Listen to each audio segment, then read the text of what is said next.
Welcome, everyone. Welcome to this first edition of For Holy Name Shall Always Be, a series featuring pivotal moments and stories from cadets history.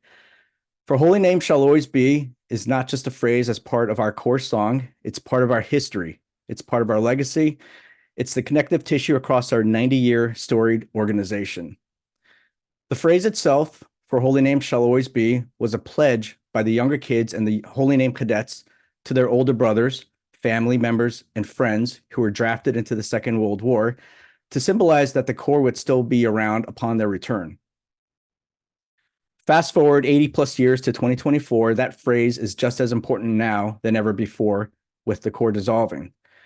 So whether you said For Holy Name Shall Always Be as a marching member in the 1940s or 50s or 2023, it is now up to the cadets alumni, volunteers, staff, and supporters to make sure that the Corps' history and stories are preserved.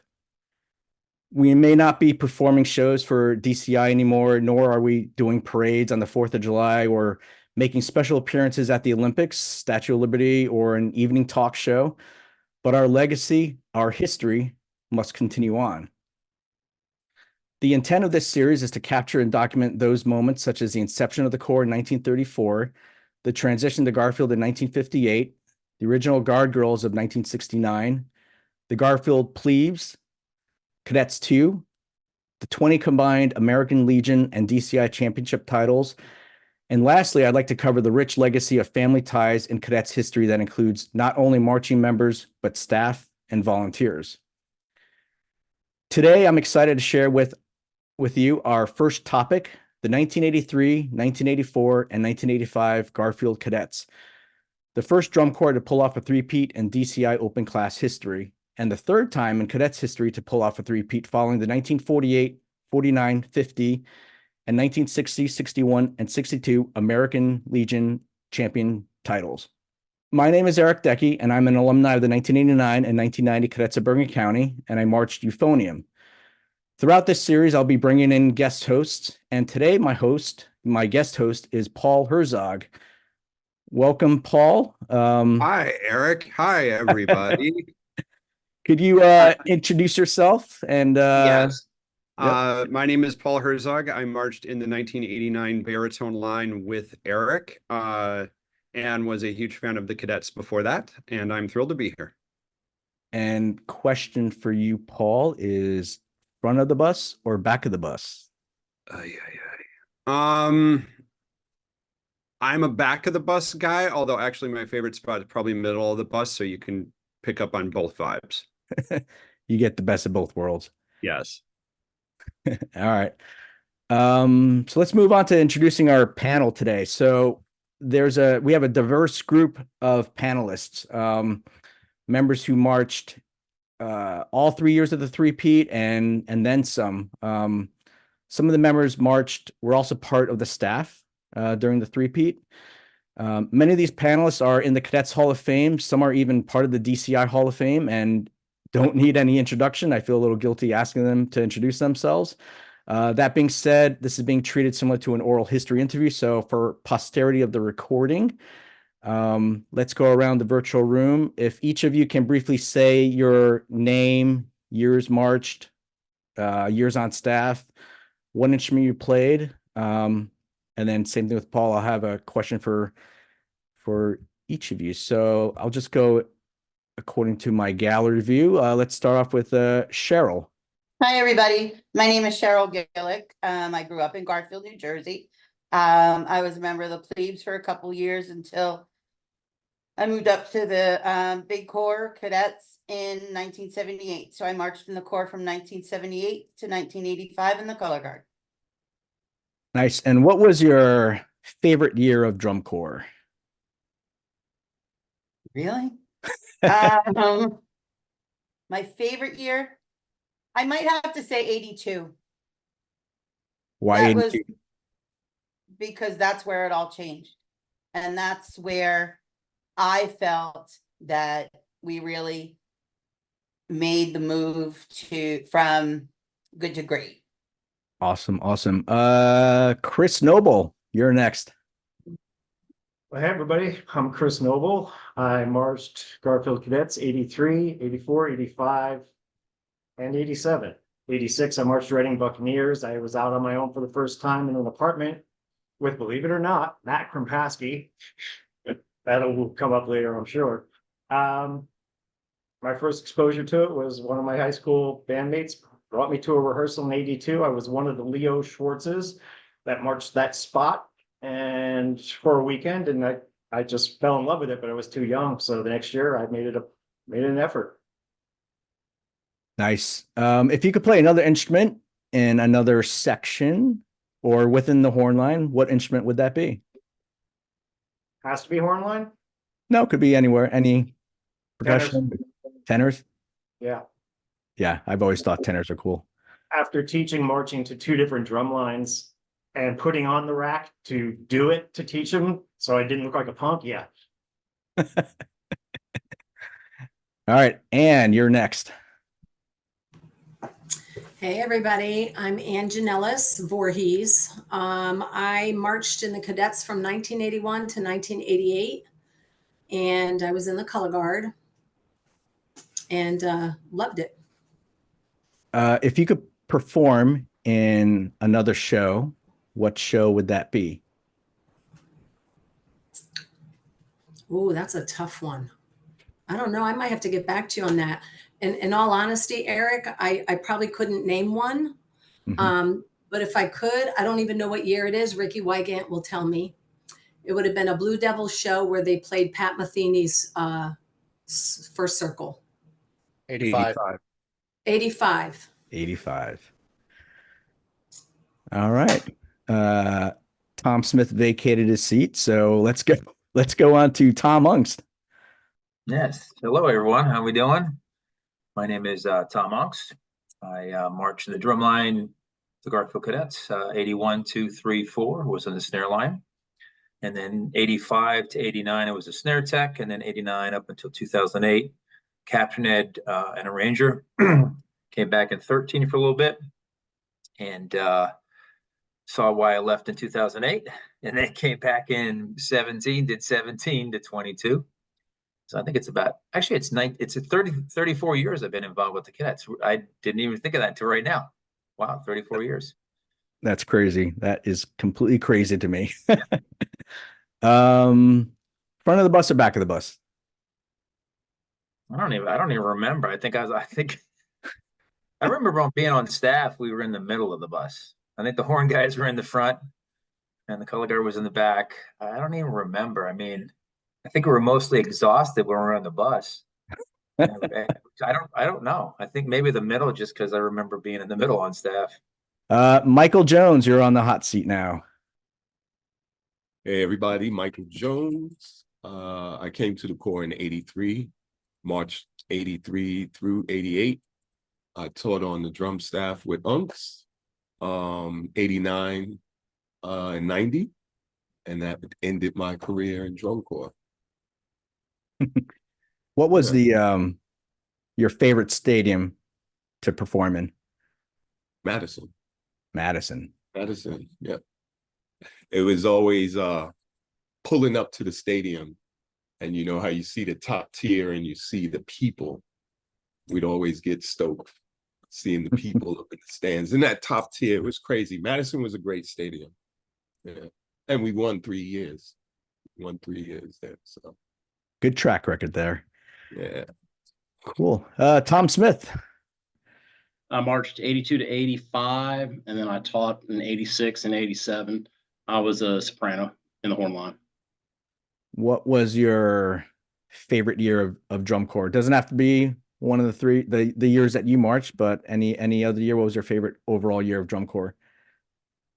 Probably the favorite year would have been 83. And why is that? Because for all of you who are on this call with us, that last show in 1983 was probably the closest we came to perfection of any of the shows. That was awesome. I agree. All right. Rich Armstrong. Hello, everyone. How are you doing?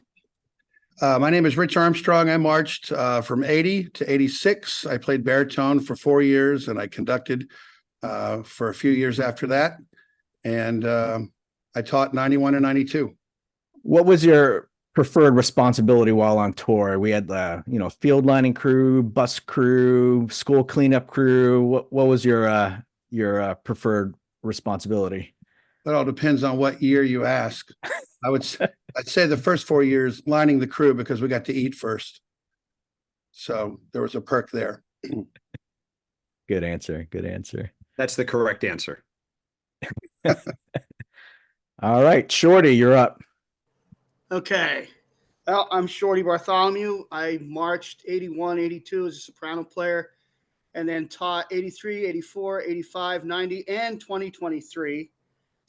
That's a pretty long stretch in there. And I ended up last year back down as a field rat again, and I loved every minute of it. So that's it. What was the worst school or stadium you ever performed at? Some of the ones in Alabama were pretty bad, but oh no, 83 somewhere in the South I think it was one of the last. It might have been Savannah, Georgia. Savannah. One of the last places going in. The staff got in late because the food truck broke down, so we had to stick around and load all of the food onto the equipment truck. We got in late, and the core was all crunched into the middle of the gym, and we couldn't figure out why. And when we went and looked, the walls were crawling with cockroaches. So that was it. If you were in an 83, you remember that very well. All right. Rick Wygant, you're up next. Hey everyone, I'm Rick Wygant. Marched 1983 through 1988. I was in the brass section and played soprano. And I could ask you 10 questions, but I'm going to stick with, if you could play another show, what would that be? 1984 Blue Devils. Or Why's the that? 1975 Muchachos. Either one's a toss-up. All right. Dawn, you're up next. Hi there. So yeah, I'm Dawn Sterling-Fambro, and I marched in 81 through 85, and then I came back in 1990 to age out. Prequel to that, I'd started drum corps like most of you in those little corps back in New Jersey when I was all of 7 years old. And so when I first came to cadets, I was only 11. So after 10 years, I took a break, came back for my age out year, and it was a wild ride. Yep, that's crazy to me. I mean, I was there in 89 and 90, and I remember you coming in 90 and hearing your stories that you marched 81 through 85. And yeah, that's just crazy to me that you would come back. But I totally get it to march your age out. You have to do your age out year. Yeah. Let's see. Front of the bus or back of the bus? You know what? I've done both. So funny story. I came in at age 11. So I was front row, front seat, and my bus partner, you all remember, Father Ernie. He toured with us back in 81. So that's who they partnered me up with because I was 11. By the time I was in 1995, I was back of the bus. And then when I came back in 1990, I was probably middle front. So I've done it all. Nice. Bill Hawks, you're up. Yeah, I'm Bill Hawks, marched 83 through 85 on baritone. I was one of the Northern Virginia kids that came up in those years, starting around 82. Taught a couple of camps in 86, and then moved on to a different place for a while. Worst school or stadium to play at? In 1983, we went to Downingtown High School in Pennsylvania, and I think the bleachers were 4 rows high. So I believe that our horns up were actually lowering the angle of the horns down to the audience. It was the smallest stadium I think we saw in the 3 years that I marched.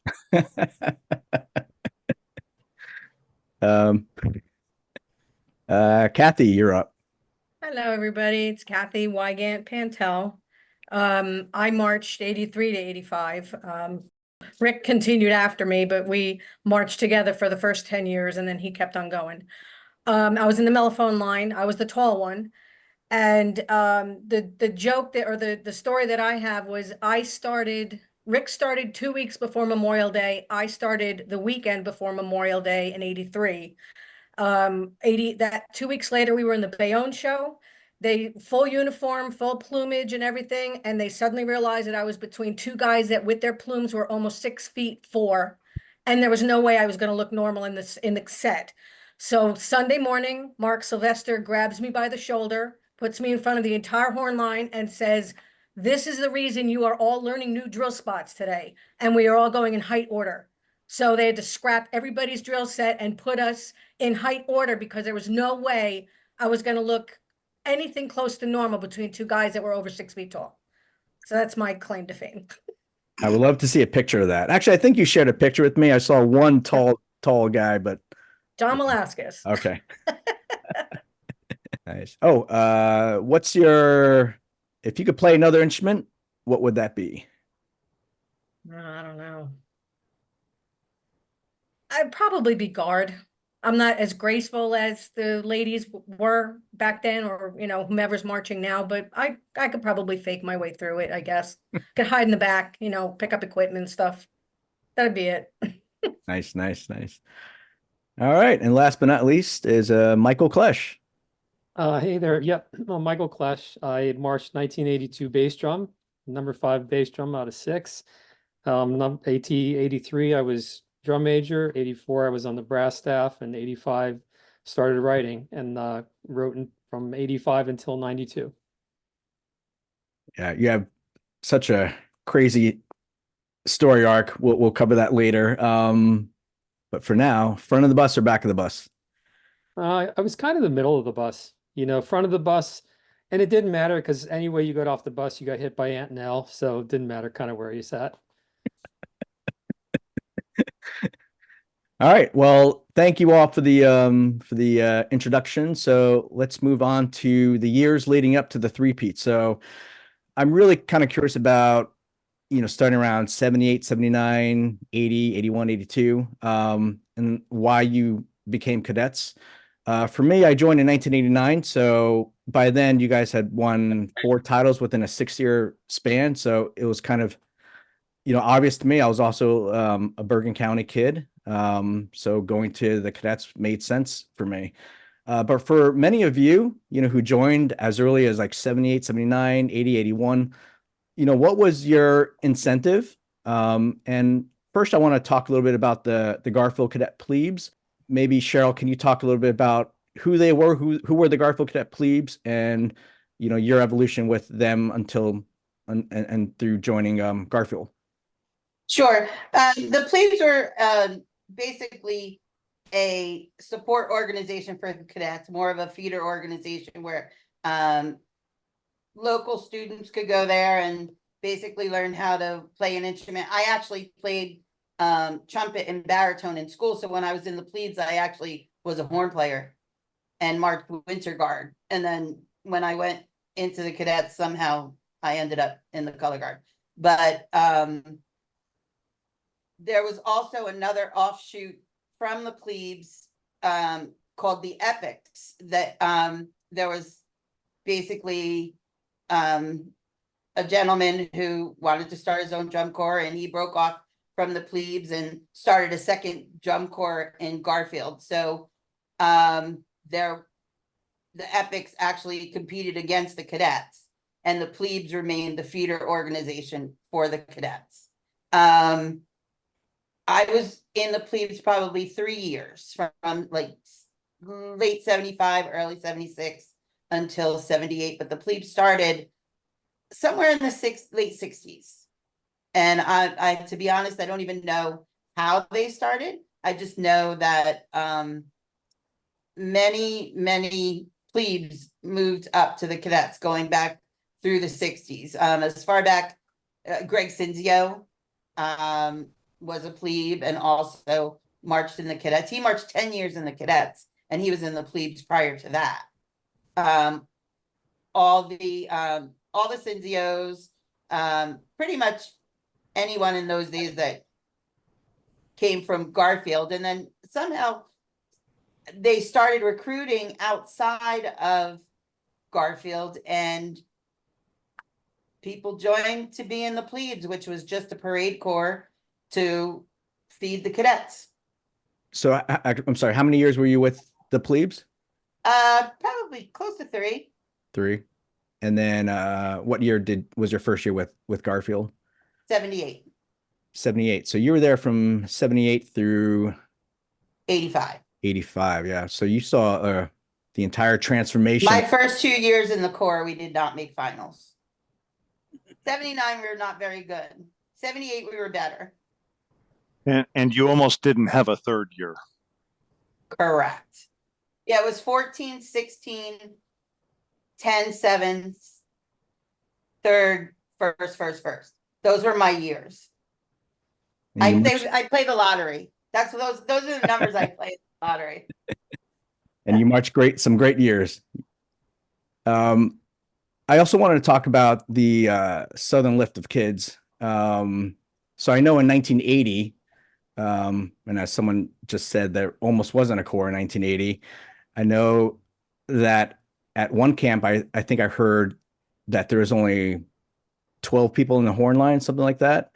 So there was an effort to pull kids from the South. So I know Rich Armstrong was part of the Southern Lift of Kids. So Rich, if you don't mind just talking to us a little bit about what it was like being one of those kids brought up from the South and just your experience throughout your time with the cadets.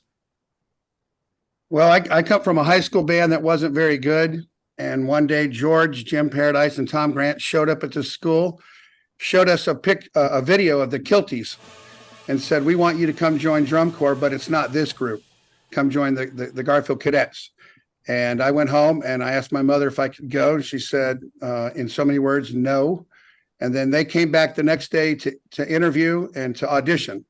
And I marched down the hall and they lied and said I was really good at what I was doing and that I would be fine. And I went home again and I asked my mother again. And she said, if George comes over to the house and I can ask him questions, you may get to go. So he showed up at my house and sat across the table from my mother. She grilled him, asked about all the things, that you would ask for your 15-year-old kid. And she let me go. And we all got into a couple vans there at the high school. And, 20 something hours later, we're there at Teaneck, Hackensack for the first rehearsal. I lived with the Almans down in Southern Jersey. And that father put us in his Opel with the 3 boys and another person. There were 5 of us that came up to rehearsals every evening. And that father was a blue collar factory worker and he drove us to rehearsal every single night. And obviously I don't really go a week without thinking about the father who sacrificed his time for us. And I wasn't very good. I almost didn't come back after that year. The experience was not the greatest. We didn't get fed great. And we rehearsed from before sun up to the end, and they're grinding it out. And but you got to Birmingham, and the performance was amazing. Just the opportunity to watch and see what it was all about at the big, the final show. And so I decided to come back, and there were very few of us that came back that next year in 81. And then in 82 was even less. And then by 83, I don't think, you had the New Orleans group that came up, Johnny and Paul and those people. And so it wasn't just the Mississippi team. You had people coming in from Louisiana. And I think there were about 40 something of us total. And I'm very gracious, happy that my mother let me do that. I wanted to get away from the house anyway at 15. I'd had enough, but it was interesting. I mean, stuff happened on those vans coming up that we probably can't talk about, but yeah, the logistics of that just kind of is mind-boggling to me. So like they went down there in a van or a couple vans and two white 15 passenger vans or whatever, and just crammed us in there. Said we're going. Wow. And then you just drove straight up to Jersey and pretty much gave a check for $250. And that was Corps dues for all of us, I guess. I don't know what anybody else paid, but that's what we paid. And then when they brought you up, I'm used to just, camps happening throughout the entire year. So when were you guys brought up? Like what month was it exactly? It was the end of school. So May, as soon as school was out, there in Mississippi for us, because a lot of us went to same high school. So once school got out, they scooped us up and probably the other folks too, that they got from the Mississippi area. Okay. So it's basically just one trip up north. Like you didn't go to one camp and then go back down. You were brought up during the summertime and you were there the rest of the summer, right? Yep. So Eric, I'll echo what he said, is that the locals, if you were within an hour and a half, 2 hours, you were considered local. And so I'm sure all of us at some point have had other out-of-staters stay with you or for a weekend, or, I've had a couple from England move in with me for the summer. They'd come up in March, April, and then they'd live with me for a few months before going on tour. But echoing what he said, like the Alamans, that was I always had different people living at our house, and every day during the week or on weekends, the parents would just throw you into a car. That's when you could put 13 into a little Pinto, no seatbelts involved, and just travel until you get to wherever practice was. And then we'd stay there practicing with car headlights on until they decided you were done. And then you would drive back home and mom and dad had to go to work the next day. And then you repeat the same thing the following day. Wow. Yeah. That's just kind of crazy to me. The idea of just bringing all those kids up from the South, to perform for the summer. And, Rich, I know you're talking about your parents, your mother, asking questions. And as any parent would want to do, they'd want to ask questions. Hey, you're taking my son, my daughter, for the summer. How are you going to feed them? How are you going to care for them? So yeah, I can't imagine those were not the questions my mother asked. She wanted to know if there was going to be alcohol, drugs, and sex. And he did not lie. He said probably. And she said, take care of my son. And that was the end of that. So he was honest about that. Yep. All right. Anything else you want to cover about the Southern Lift of Kids? No, I just know that a lot of us that stayed in parents' homes the first year that came back, we stopped at this drum house in Teaneck the second year in 81, and for $100 you could stay there. And I felt it's closer to rehearsal. You didn't get jammed into a car, and I'm like, I was in. So that was where a lot of us ended up in 81, was in this drum. It started out as a drum house for the drummers to all be together to practice. It turned into many other things. And then how many, I don't remember if you mentioned this, how many kids from your high school were brought up in 1980? Probably 12 to 15, maybe. Wow. So yeah. And I think 2 of us made it back in 81. And then you mentioned that there are other kids in other neighboring states in the South that were brought up, but you were essentially kind of the last ones of the kids from the South. I know you marched through 86. Yeah, well, I mean, Johnny and Paul, they aged out 83, I think, and then they taught. And Troy, he marched all the way up through 85. He was from Louisiana, and that group of people. So there were more. Those were all the Southern Airs kids, right? I think so, yeah. Yeah, Southern, because Paul's dad was the director, right? Yes. If I remember correctly. So Paul Penishor's father had been the director of a corps that folded in the New Orleans area. And so a bunch of those kids came up and they all stayed until their age out, if I remember correctly. They did. You're right. Hey, where did Richard Smuck come from? Was he part of that Southern group? Yes. He was a Memphis Blues kid. We had a lot of Memphis Blues and Stardusters come up that. Yep, Stardusters, yeah. But they all from Louisiana, New Orleans. They're all the same group. Nice. And an important part in cadets history, because without that Southern Lift of Kids, there might not have been a corps that year. So thanks to you and thanks to everyone else that marched those years. Who wants to go next? Who wants to share why they joined the cadets? I can. Okay. So Cheryl will remember this. Back in 1981, the color guard was down to, I don't know what, Cheryl, you had what, 8 people left in the Guard. So there was like a huge push to get Guard folks in. In 81, I was 14. It was I had marched since I was 7. 81 was the first year I marched Winter Guard.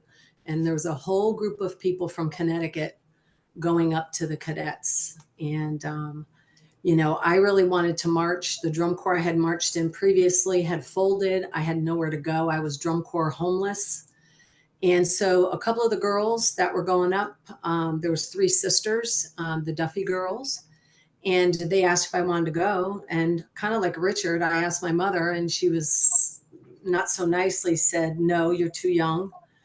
And so that was like earlier in the week, and they were going to leave on Friday and drive down to camp. And this was probably late April. It was right after WGI. And so I left my mother a love note. I said, I love you, but I'm running away to join the cadets. So I called them and told them that I wanted to march, and they picked me up. I said, my mother said it's fine. So I packed a little bag and off I went to audition for the cadets, and I got in. So I actually ran away from home. I got into quite a bit of trouble when I came home, but my sister saved my life. And that's how I ended up getting there. But similar to, we had a whole slew of people. I think there were 14 or 15 of us from Connecticut that came down in 81 to march. Several of us in the Guard. There was a couple of drummers. Alan White was one of the drummers. There was several horn players that came down. So we had a really good time, but that's how I got to the cadets. And prior to that, I knew of the cadets just by name, but I really wanted to march in the Boston Crusaders because the drum corps that I marched in Connecticut, we were always with the Crusaders in these shows. But you know what? I got invited, I went down, and I never looked back. So it was a great experience. I wouldn't trade it for anything. Picking up where she left off, I was 11, and at the time I was with the Sacred Heart Crusaders, and I was on bass drum with them. But they were folding also. And that was the time of, you know, the Warriors and St. Ignatius and all of those drum corps. And so we were folding, but my older sister is 4 years older than me. And of course I looked up to her. They all went to the Bayonne Bridgman. So in 81, my sister marched Bayonne. And of course I was 11 and my parents were like, oh no, you're never going to go to Bayonne. All they do, you know, is negative things. But anyway, so my parents were like, oh, if you want to march drum corps, there's this corps. It's called the Garfield Cadets. Why don't you go try out for them? And so Tom Aungst can probably remember, we walked in, I don't even remember, we're someplace downtown Garfield, we were in a building, and I just remember they hand you sheet music and everybody had sticks, and you just drummed literally on the walls. And you just drummed until you couldn't keep up anymore. And that's kind of back then, they're like, okay, you can go to snare, you can go to quad, you can go to bass. And I just kept drumming and drumming and drumming, but I was 11 and I was up against the Tom Aungst of the world, right? So I just kept showing up weekend after weekend after weekend. And this started in November. And, you know, at that time, Hopkins was an instructor and he's like, who are you? Because you just keep showing up again. And I was not going to take no for an answer. And it came to Memorial Day. And he's like, well, if you really want to be here, then I'm going to give you 20-inch cymbals. And if anyone knows anything about cymbals, 20-inch is really big for an 11-year-old girl. And they're really heavy. So he said, if you can march all 3 of these with those cymbals, you can have a spot. And I had John Vanderbrink in my corner the entire time going, you got this, you got this, you got this. And so by the end, I finished the parades and he's like, okay, I guess you have a spot. So I kind of fought my way into my spot. And then over the years, I thought about going up to bass, but then I just fell in love with the number 2 cymbal spot. So I stayed. Did he keep you on the big plates the whole time, or did you get to march? You know, it was 1 through 5. And so, no, I ended up going down to 18, but it went 1 through 5. And it wasn't about a matter of that. It was just what sound did they want for that year? And each size creates a different sound. And so since I played number 2 had whatever, I guess they were 18 inches because that's the sound they wanted. So that's where I ended up. And then you stayed with cymbals throughout your entire years with the cadets. Right? Time, and it was the best experience, right? With Tom Hannum and working with him, writing his thesis. Got to travel with as a representative of Zildjian to all the PAS clinics. teaching everyone else what about symbols, how they can do, creating new names. You know, Zetian was never a Zetian until the 83 symbol line came along. Right. So we helped Tom create his thesis, write the symbol book, come up with names for it all. What visuals do we want? What kind of sounds do they have? Going back to Pat Metheny, I don't know who said they liked the Pat Metheny show. That was a drumline thing. Our drumline always played Pat Metheny. So that was just really fun. Yeah. You don't realize what you can do. I mean, those of you who know me, cymbal roll is my thing, right? I'm like the epitome of it. So it's still my thing. Love it. Staying in the percussion world, Tom Aungst, can you share your experience about why you joined the cadets? I don't think I ever knew about the cadets in 1980. I wanted to march in the 27th Lancers, but it's from Reading, Pennsylvania. My private teacher, his name John Rosam, and he taught me in the Buccaneers in 79 and 80. And then they let him go in 80. And he said, "Hey, we're going to Garfield, the Garfield Cadets." I said, "Who?" So 4 of us from Reading, Pennsylvania drove up with him. And he was kind of just an instructor for the camps, or not the camps, the Sunday rehearsals. I think we did Wednesday night and Sunday rehearsals. And I think, Dawn, the place I remember was school number 1 in Garfield. That's where we had the rehearsals. Yep, that's it. Yeah. And the thing was that, back then it's pretty much if you showed up, you were in. So, yeah, that was, there was 4 of us from Reading, Pennsylvania that we went to Wilson High School, and we were, I think we were in the line based off of height. So I was always the kind of the taller one. So I was always kind of in the middle. And I never thought I thought, okay, cool. I'll get a year here and then do whatever I want and maybe go to the 27th Lancers. But ended up staying, and, the rest is history. Yeah, that's such a crazy story arc that you experienced yourself, and all those years. I think about, sports and, the Bill Parcells, the coaching tree, and all the talented coaches that came out of, from learning under him. And then there's you, and then, all the other talented percussionists that, came out to teach other corps. So you've had a wonderful experience with the cadets. And well, what I kind of tell people is, I remember back then, even when I was in the Buccaneers, it wasn't about performing. For some reason, I just wanted to learn how to do this. So I was always asking questions. I was curious why the instructor did this. Pat Sampetti, who some was a snare tech, and I had a lot of respect for him, and just ask him a lot of questions. So it wasn't going to the drum corps to perform and compete. It was like, man, this is really cool. How do you get these 9 snares to look and sound like that? Right? How do you get these bass drums to play all this stuff? So it was always for me, it was like trying to learn how to do this, and I never thought I'd do it. You're marching and going, wow. But looking back, that's pretty cool that I've been able to still do it. And a quick story about Michael Klesch. So most we went to Westchester together, and I think Michael said to me, he said, "Hey, this drum corps thing, I think I'd like to do the drum corps thing." And he was an organ major at Westchester. And I said, "Yeah, come on up." Right. So I don't think you really had any experience playing drums at all, Michael, right? It was just like, and you were a good musician. Is that what it was? Yeah, and I knew I wanted to be a band director, and I was like, the marching thing, they do this the best in drum corps. So if I'm going to be a good band director, I need to go to drum corps. And you and some of the other guys I knew were in the drum line, and I didn't really have a lot of drum experience. So I thought this would be a good place to learn how to do this really well. And I was by far not the best bass drummer, but I could read music, so I had my value. Those of us who know you, we were floored when the next thing we knew you were a drum major, just like Mike Segura when he was started off on cymbals, and then he ended up Pitt to find out he was over right in New York City at the School of Music. Sometimes you guys just floor us. Wasn't it Scott Litzenberg's van that we were in? It was Shorty, me, the Love and you. Death Trap. Yes, we called it the Love Death Trap. We're going up 202, and surprised we didn't wreck or something. I mean, that was not a safe vehicle. No, it was not. All right, all right. Yeah, we could probably go on for another hour talking about this. I think we should probably move on though, but one last opportunity. Does anyone want to share their experience about why they joined the cadets? Yeah, I will, Eric. Yeah, go ahead, Mike. In 81, 82, I was in a small corps in New York City in the Bronx, the New York Lancers. And I also marched in, they had an indoor winter guard. And one year, 81 actually, this funny man came to teach us for a weekend. He had a weird accent, and I was just taken by him immediately. It was George Zingali.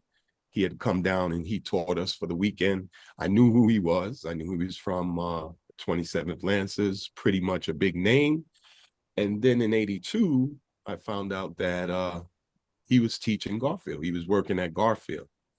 And we followed Garfield that whole season in 1982. And our director was very weird. He wouldn't take us to big shows. So we never saw DCI shows. I would only see it on TV. But we followed Garfield that whole summer. You know, there was all these write-ups in Drum Corps World, Drum Corps News. And then our director took us to DCI in 82 in Montreal. And Garfield performed, and that was it. That was it. But I still, it never crossed my mind that I could be there, that I could do that, you know, coming from the Bronx. DCI was very far away. But a friend of mine, Carl Simpson, we kind of bet each other. We're going to go and we're going to audition. So I was going to audition. He backed out at the last minute. But funny story, my drum corps that I was in had a camp that weekend, the same weekend that Garfield had their first camp.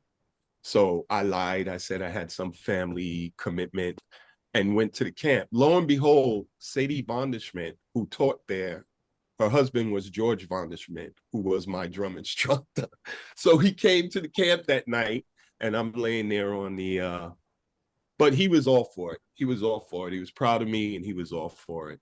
But yeah, I came in 83, and you know, little note, I was the only male of color that year. So that was a big culture shock. All that year was major adjustments for me. But after the 83 season, that was it. I was a cadet forever. That was it. Did you feel that you could hang with the line when you were there in 83? There were only two good drummers in the drum line in 83. That was Tom Aungst and Greg Millar. So the rest of us were, you know, it was a mishmash of drummers from drum corps, high school, some drummers who had never drummed before. So yeah, I mean, what I did, what I brought, yeah, I felt I could hang. I couldn't read for shit. And thank God for Ted Stallnecker, who taught me every single beat that year. But yeah, I could hang. I could hang. I always kind of found that ironic. You know, you get to the cadets, a world champion drum and bugle corps, you know, you're at the elite level, and then there are people that can't read music. It's just really surprising to me. It was a sign of the times at that time, because that was how most of us learned. Our drum instructor played it, and then you played it back. There was really no reason to read, particularly where I came from. But this reading thing became this thing when I went to Garfield. Yeah, sure. Yeah. I think Shorty can attest to the fact that we still had a good number of people in 83 and even 84 in the horn line that we were, you know, that we're having to be told near, far, both, or none for vowels. You know, they just couldn't read that well. There were people, a lot of people that could read, but there were a lot of brass players who didn't read well. And part of brass instruction back in those days was just telling them what button to push down. 81 and 82, I had to learn all three soprano parts in order to teach it to the guys that didn't know, including the lead players that didn't read. So I learned them all. That was my way into being an instructor. And on that note, that's actually a good transition to 1983. So 1983 program, Rocky Point, selections from the Mass. Maybe Shorty, can you, as one of the only people on staff that year in 83, can you talk to us a little bit about the program, the concept, and the evolution of the show throughout the year? I'll do the best I can. I was pretty much a field rat and told to stay in front of the sopranos all year, but I did have a little bit of insight, so I'll give you what I remember. At that time, the corps that seemed to be successful competitively had a brand going, which not everybody did. You had the Blue Devils, which were jazz. You had Santa Clara, which was kind of light classical, and you had Phantom, which was classical, and then you had the Bridgemen with their thing. So I recall Michael Cesario talking about this, that we had to find our niche and where was that going to be and how are we going to do that. So they came up with this kind of all-American music shtick that we were going to do, because if I recall, he said something to the effect that we were never going to be as hip as the Bridgemen. We were never going to be as hip as the Crossmen, who were right down the road. So we had to try to make square hip, and that is what they set out to do. So we had Rocky Point from the year before, and Jimmer, he redid that, and I think the '83 Rocky Point Holiday is actually probably a better piece of music than the original Ron Nelson piece.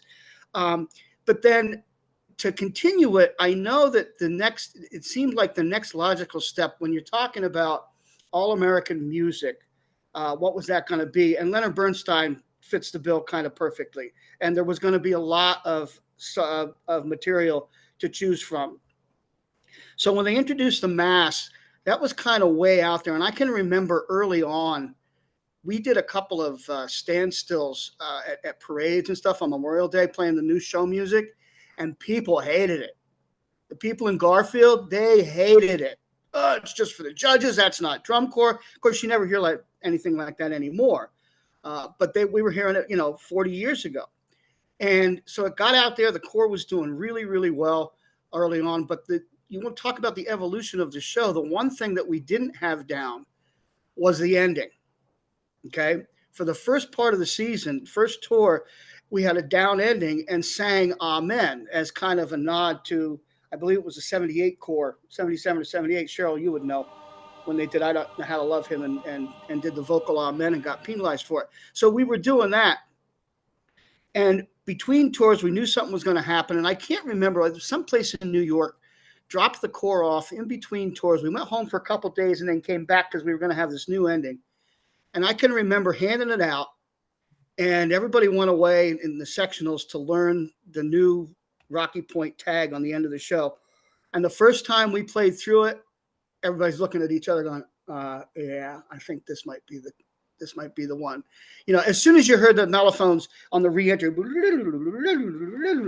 was perfect. It was just perfect. And Jimmer, he had struggled, but man, he got it. And I can remember the first time we did it, the crowd went up for freaking grabs. I mean, it was like, and that was when it really started sinking in. Okay, maybe we've got this. Maybe we might just be able to pull this off. But the other thing that was happening was we were doing the Donnie's control thing, control, and we had trouble getting the horn line to really open up until later on in the year because they had bought into the control thing so much. And we're like, no, come on, it's time. Let's go, open it up a little bit. And this is the last thing I want to say about this.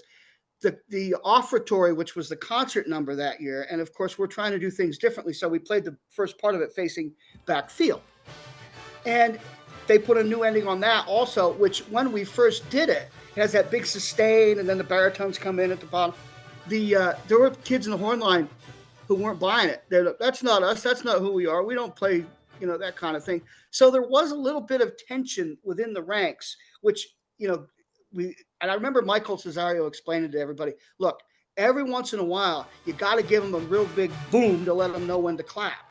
And that was kind of how that all evolved. But the members of the horn line had completely bought into this whole control, different sound thing. So it was, and I don't know, Bill, Rick, you probably remember a little bit about that and individuals who were not buying those couple of changes that we put in. Do you remember that?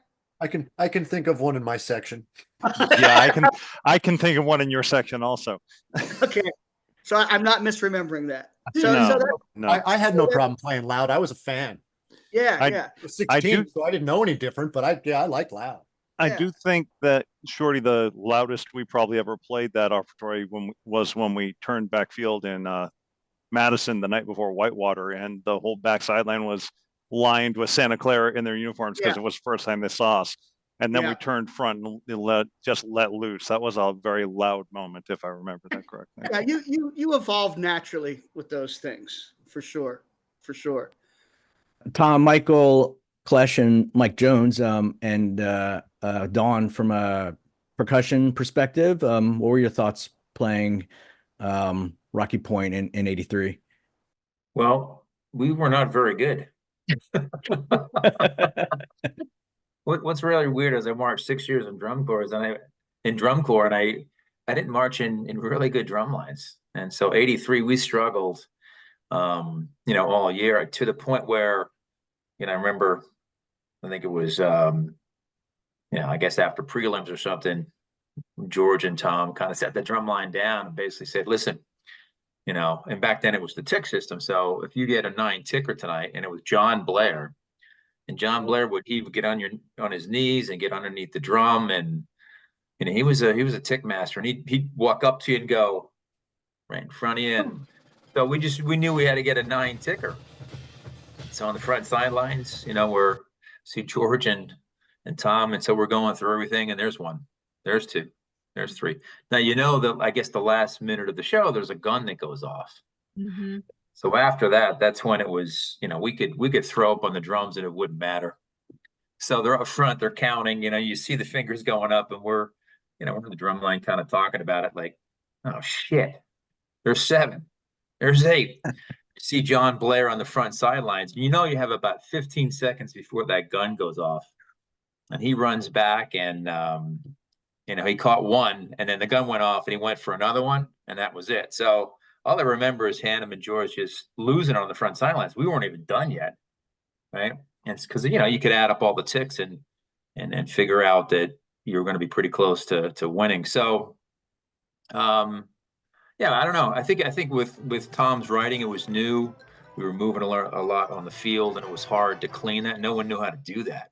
We're doing horn drill, fast tempos. I mean, we were trying different things. We were on the edge, and we weren't great players. We weren't like the Blue Devils. We weren't like Vanguard or Bayonne. I mean, we were just kind of average players too. But I guess it was good enough to win. But I haven't looked at the recap in years, but I think we were like maybe 9th on the field, which that's pretty crazy, right? The Corps wins. I think they won brass, we won visual, won effect, won everything, and we were 9th on the field. But at that time, it was, I believe, 11 judges, and it was a tick system. So I'm not sure if that would be possible these days.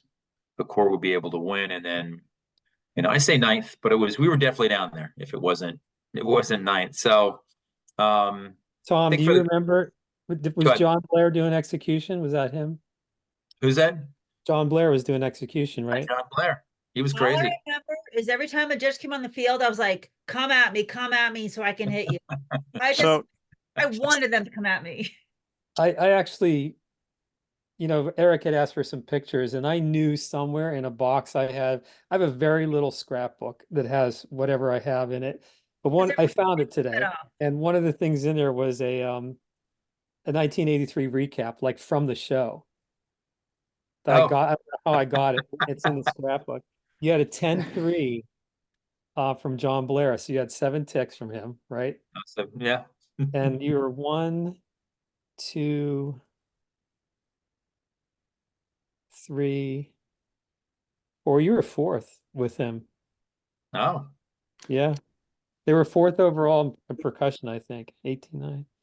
Tom, was it true that we gave a front ensemble fit member a pair of China Boys to crash to kind of mute some of the dirtier spots in the show? I think Grant Davis used to call it the symbol assassin. I'm pretty sure we did. I remember 1983 as being the year of, besides breakdowns, borrowing other Corps equipment, peanut butter and jelly sandwiches with no mayo, cold water, bugs on the wall, is having the baseline continually fall on the field for whatever reason, not being able to know who was where, and then also starting on wrong yard lines. Am I remembering that correctly? We did a show on a wrong yard line, and the whole show was like 5 you yards. You are not wrong about that. We also started, Cheryl talked about the Bayonne show. We started the Bayonne show without the horns up. Yep. Right. I heard zzz up, That's all I heard at the beginning of the show. But we Like did, Tom Monks, things like as a drum corps, we knew that show backwards and forwards so well that even starting on the wrong yard line, the whole corps did the whole show 5 yards off. Am I correct about Yes, that? Yes? absolutely. I think That that, one thing happened that's what incorporated the horns up as part of the count off. Yeah. So that it would never happen again. And they've been doing it ever since. the show that we did 5 years off, I think that was in Ramsey at Don Bosco. And there's actually a photo of that because the podium's on the 50 and the drum corps is We're all on five. the 45. The drum corps is shifted to the left. So we did the whole show with the drum major on the 50 and the drum corps was 10 yards to the left. That's how well we all knew the show. See, I don't remember any of that. I was just hanging out. I was hanging on. I for was dear hanging on life. for I was hanging on for dear life in 1983. I had never practiced that many hours that long in the sun ever in my life. So I was between Ted and I think Scott Frost, and I just got dragged around the field. But what I do remember is the drumline rehearsed so many extra hours. Towards the end of the season, they started to incorporate that crazy siesta where the guard and the horn line would go take a nap and the drum line would stay out on the parking lot running Rocky Point. Not to mention that Rocky Point, a lot of those parts that we played were George's parts from 82. So we had a lot of roles, crazy roles that we were trying to play at 176. It was just crazy. They kept changing it to the point We where got we up to think what, 204 or something ridiculous? say it again. What did we get up to? I think in 83, we got up to like 180 something, but in 1990, when I replayed it, it was like at 204 or something stupid. I don't know, but it was I crazy. don't know. It was, but Ann and Cheryl, help me out here. What show? We borrowed another drum corps' banners, streamers, and they were Lido. shorter than yours. Key to the sea. Lido. Key to the sea. We went Lido. shopping in every other color guard. Oh. Oh, Find Michael- equipment that fit ours. is Yeah, and we were standing on your banners, and I think I had Debbie and Cheryl. Weren't you guys who had me standing on your banner? And I literally fell. Oh, I didn't have a banner. Whoever No, I think it was probably the twins. maybe the twins, whoever it was, I literally fell on the field and I was on my butt. All of us did. Well, I That do would be remember Spirit of It. We borrowed Spirit of Atlanta's equipment, and we actually broke a 90 for the first time in prelims that show, and they were so excited that their equipment broke a 90. And I think we got a penalty that show too because we were late or something happened and we still broke 90. Yeah.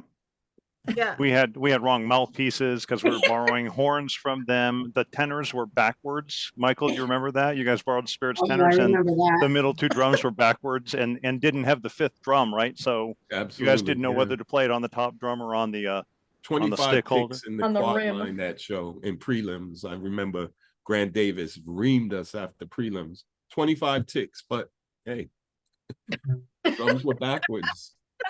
Right. I remember Spirit's horns being just different than Deg's, and looking at pass-throughs and seeing Shakos all sideways, because bells were hitting Shakos and pass-throughs backing up.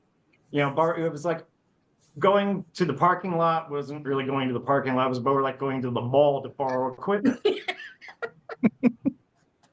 Cheryl, do you remember how difficult it was in the Guard that year in 83 to transition from traditional to practicing with those heavy skirts on and having to learn how to use something other than a rifle or a flag? I remember distinctively in some of the camps, just wanting to cry. It was so difficult to transition. It was crazy. It was really crazy. And learning how to use shawls and balls and lanterns and I was whatever gonna say, else they could throw at in us. 83, between Peggy and Mark and George and the rest of the staff, every section got turned upside down. Yeah. Okay, I want to move on to the Z pull. Okay, so you guys get the drill charts. And as all Once you went oh nice. Nice shirt. There you go. Mine's on my segue. t-shirt wall. I have a poster. Yeah, I almost wore mine too. I picked a different one, but I almost wore mine.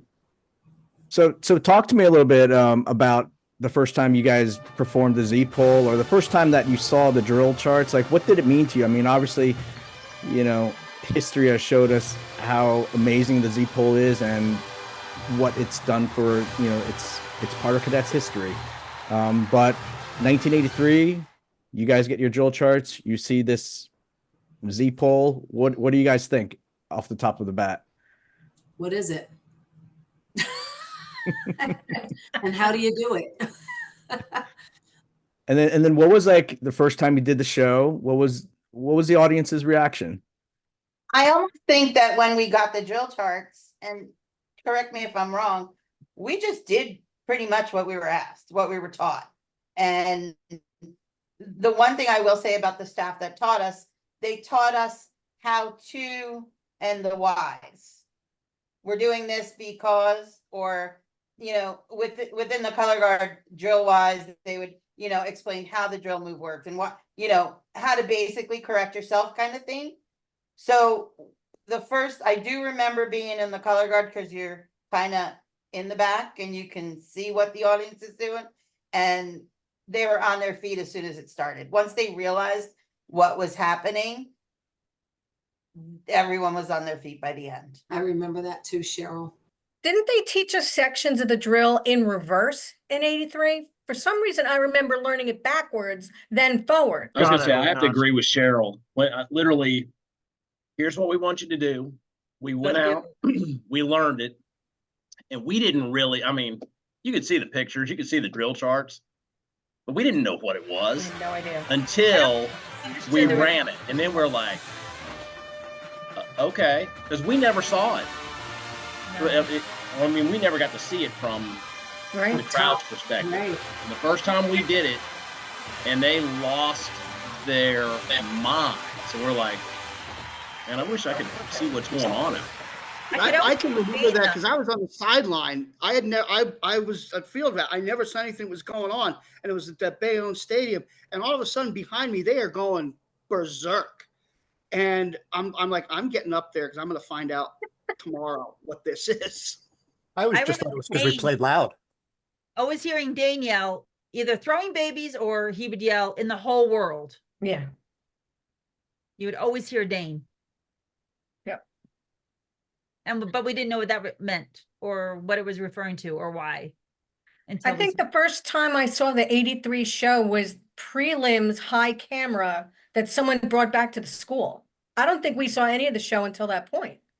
Yeah. Nowadays, you know, kids perform their show and people record it on their smartphones, and then even in like, yeah, you could see it instantly. But yeah, back then you guys had no idea what it looked like from the audience perspective. Some of us did get a chance to see the show. Unfortunately, when we got jungle fever, sitting up in the stands, you got a chance to see the show. I mean, it was shitty that you got sick, but then you got a chance to see it and like, holy fuck, that's what we're doing. All right, and then once you got healthy again, okay, now I understand. Well, it could be like some other horn players I know who ended up with like head to toe poison oak or poison ivy. Coletti. Yeah, he was wearing stockings under his uniform for the rest of the season. Because he was chasing bulls, right? No, they were cow tipping. I know they were. Yeah. Tom, cow tipping? Sorry. Yeah, death camp. They were cow tipping in Go back. Sorry, Eric. Talking about, Shorty was talking about that when we were locked down in New York, and they gave us the new horn parts. That was also the place where we all talked about going out and going cow tipping. Yep. It was also the place, the famous, there is a fork in the urinal speech by Michael Cesario, just so you all remember. I'm just saying. You want to elaborate on that? I forgot about that. He got in front of the court and he goes, "You are the sickest bunch of mother jumpers I've ever seen. Ladies, we have to talk about what and what not to put in the toilets. And gentlemen, I saw a fork next to dirty underwear." That was the speech. Yes, but I have to say 1983 was also corporal punishment because I don't know how many of you had to do push-ups, but I had to do a lot. Oh gosh, and run. And Wasn't run, Middletown, run. wasn't Middletown where the Corps caught the virus? Yep. Half the Corps? Mhm. Right, Chris Noble? Jungle fever. And Mark Sylvester is saying the next person that's gonna get sick better come up here and throw up on my feet. It's And so I you was did. close, and I had Johnny Sanchez and Paul Panachero going, "Do it, rookie. Do it. Do it, rookie." And I started walking to the back, and I hear, and I didn't have a name at the time. For all that time until that moment, I was Eric's little brother. Eric's little brother. And then finally, Noble, don't do it. Get off the field. And that was it. That's when he finally knew my name was Chris Noble and not Eric's little brother. All right. So at what point during the season did you guys realize you had something really good going on? I mean, of course you guys went undefeated up until prelims, I believe. So undefeated all season long. You lose to Blue Devils? Santa Clara. Santa Clara. So you lose to Santa Clara. And we were tied with the Blue Devils, I think. Mhm. Yeah. So was that moment actually kind of a good thing? It was a bit of a wake up call. Did it make you guys really hungry to We do were better we for were finals? forced to be humble. No, don't we were think forced so. to be humble. I don't think we cared. I don't Honestly, think so. I mean, we literally that night, I mean, we won all year long. And when we all walked in there that year, I think all of us knew. We knew we had something special. And we go all the way through we get the prelims that night. And the show was good, but it wasn't great. It was one of the flat, we'd have our great shows and we'd have our flat shows. It was almost like yin and yang every once in a while. It was kind of flat that night. And we walked out, we came back in, and Hopkins is about to lose his mind. He's like, I can't believe it, and all of us came back and we all ate and we went to bed, and none of us really cared about it, because is there anybody on this call that did not know that we were going to win the next night? No, we knew. Every single one of us knew. We Yeah, knew what was going to I happen. don't think the drumline knew. Well, Thank maybe you, not the Tom. drumline. Thank you, Aungst. But I don't know. Ouch. maybe not you guys, but the rest of us knew. And That final it was state, just, So it was go- awesome. the final state rehearsal was definitely something else. That was a special day. So going I- back to 1983, those of you who marched with us in like 80, 81, 82, we had Doc Santos as a director. And he Mhm. would always come in and he was always like, how'd you do today? Right? He'd have you close your eyes, think about it, visualize 1 to 10. How'd you do today? Did you do the best that you can do? Were you the best that you can be? And, as much as, we hate it, we love it, hate it, George Hopkins was also mentored by him. And so the mindset going into the 80s in the drum corps for the Garfield Cadets was, were you the best that you could be that night? So as an individual, we were always under the mindset, did I do the best that I could possibly do? And if 128 of us did the best that we can possibly do, then as a corps, we were happy with our performance. And that was the mentality we went into. Winning came second, like that consolation was second to, did you do the best that you could possibly do? So we were always under the mentality of always give 110%, practicing at 110%, and performing at 110%, because all you have control over yourself, and then you trust everybody else to do their 110%. Am I right in that? It's funny that you say that, because there are so many people in the world that will never, ever believe that we ever thought like that. And that was the I have doctor- friends in drum corps that tell me I'm full of it. No, I only know how to do the best that I can do, be the best that I can be because of Doc Santos. And moving forward with the staff, everything I do, from waitressing to bartending to as a doctor, right? All I know is how to be the best that I can be, because that's the only thing I know. Yep. Don, it's funny you say that, because the other day, I was at Crown, and there's maybe 15, 16 kids there that are marching from the cadets from last year.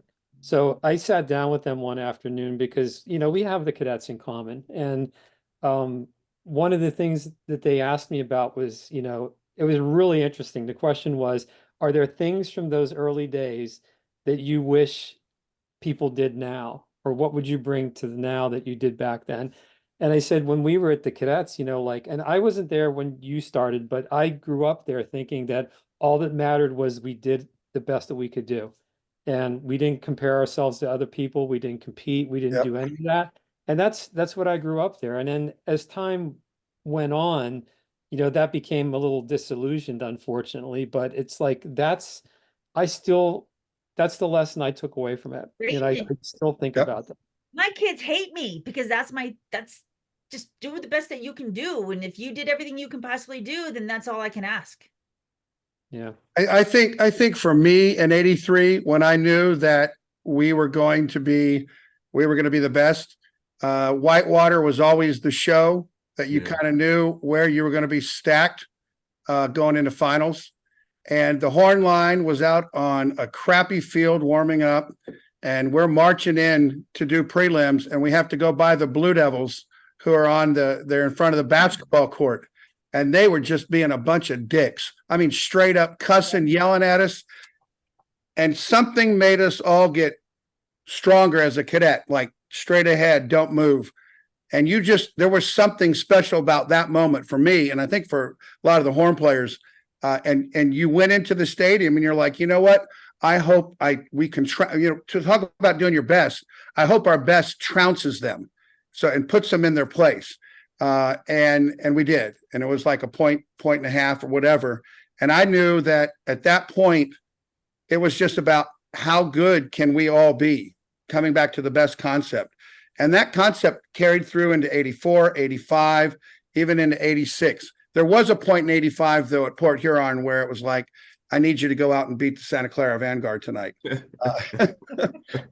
One show. But other than that, it was just everybody do your best. I don't know if you remember, Rich, that specific situation, but maybe Rick will remember it. We were going by the Blue Devils, and Harpo was at the back of the line. And as we went by, and you guys all got into that mode, Harpo looks at me and says loud enough for them to hear, "Hey, Shorty, is them the Blue Devils?" And that kind of, their jaws kind of dropped. And like, you beat them right then and there. That was one of the things that I loved about the Corps, the spirit of the Corps. This, you know, you could feel everybody, including the guard, lift up and say, okay, you know, because I mean, for me, Garfield was kind of not respected, and particularly with the drum line, you know, I felt like people didn't take us serious. So when we would go onto the field, it'd be like, okay, you could talk that shit, but we're going to show you on the field, because I knew drum lines weren't doing what we were doing movement wise. Maybe we couldn't play it quite good together, but I knew they weren't doing half of what we were doing. So that was always kind of the redeeming quality for me as a drum line. And then so DCI championships, you guys are crowned world champions, right? You hear the chants East, East, East throughout the 1970s and early 80s. California Corps always won, right? Anaheim, Blue Devils, Santa Clara, I think Madison won in there in 75. You guys are the first quarter win from the East Coast. Again, you hear those chants East, East, East, East. What were your thoughts? I mean, Michael Jones talked a little bit about, you know, having that pride. What else was running through your guys' minds? I do remember walking on the field for finals in 1983, and the staff just surrounding us because you couldn't hear yourself with the chants of East as we were walking on the field. And all they kept saying was listen and focus, and listen and focus. And the guard staff just kept, those were the two words that I heard walking on the field. And that was, as we were walking on the field, all they were screaming. They were literally screaming because you couldn't hear a thing. We sang Holy Name right outside that tunnel. Yeah. And we lined up. And I'm telling you, before the first plume came through that tunnel, they were going crazy. You could hear the East, East, East. and I knew destiny was about to happen. And like I said, I've never been that night. There were 128 people that did their very best that night.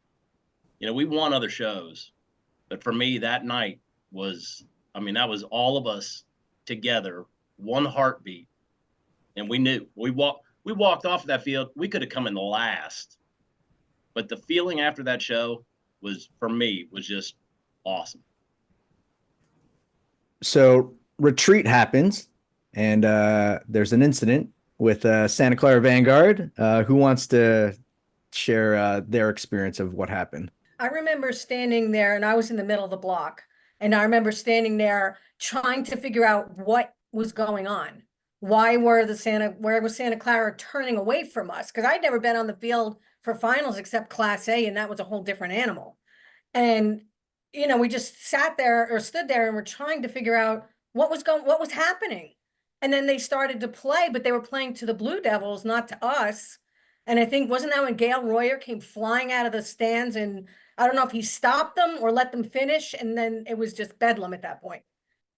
Because when they were finished and they left the field, Blue Devils moved right up to basically the yard line separating us, as physically close as you could get. And I heard the ugliest sound coming out of the horns that I'd ever heard. I mean, I marched Class A for 7 years, and I had never heard horn lines as bad as that piece that was played to us that night. And I couldn't figure it out. I also found in my scrapbook tonight, George had sent out from the office that year after the season, but in it was a copy of the letter of apology from Gail Royer to the drum corps. Yep. I have mine. Unbelievable. Fun was amazing afterwards. Everybody cut loose, was so relaxed, and it was the funnest show I've ever done in my life. So coming home to Garfield, I know after finals, some of you might have just found your way home yourself, but many of you returned back to Garfield. There was a little hometown welcome celebration. How many of you guys were part of that? Can you share some of that story, that experience? I actually went home with the Bridgemen. I came home because I was dating one of the guys in Hornline at that point, so I rode home with them. So I was home a day early, and I had gone home to my house. My parents took me over to Garfield, and the buses came in. I think they got a police escort. I think that the police actually brought the buses in. And, you know, then everybody piled off and, you know, looked haggard and tired from the trip from Miami. But yeah, and then the mayor got up there and started talking about how great and wonderful we were. And for the first time in history, an Eastern choir. It was very nice to have them recognize and acknowledge us because we put them back on the map. These young men and women are returning home as heroes because they have won the drum and bugle equivalent of the Super Bowl and the World Series. Was anybody else part of that return welcome home trip? I drove one of the vans home from Miami. I know I did that, and I'm not going to tell you who did it, but the thing I remember the most about that before the police escort was we got to the toll booths on the Jersey Turnpike. And while we were sitting in line to pay the toll, someone shot a firework out of one of the vans, and it went into that tall grass by the toll booth, and it caught on fire. And I was just like, "Can we get out of here before this thing really goes up?" It was, yeah. And then we met the police escort, and they took us into Garfield. It was funny. Actually, the mayor that spoke was actually a longtime cadet supporter, and he had the right to say what he wanted because he was a long time cadet supporter, and actually his sister-in-law and family members had marched in the cadets as well. The people of Garfield are proud, and they have a right to be, thanks to 128 talented young men and women. This is the city of champions. Jane Mitchell, Channel 2 News in Garfield, New Jersey. On the next episode of For Holy Name Shall Always Be, Part 2, 1984 DCI World Champions. The I Have a Love, the end of the I Have a Love solo, da-dee-da, and she flippin' nailed it. August 4th, 1984. That night, I'm flat on my back in the middle of Whitewater, Wisconsin. You wore your emotions as the music, how it made you feel. No one was getting off the bus saying, I didn't get enough sleep. I don't think we're as talented as we had grit. Well, that three-peat corps, I think, is the toughest group of people I've ever been around. I think it's just one of the great books of all time.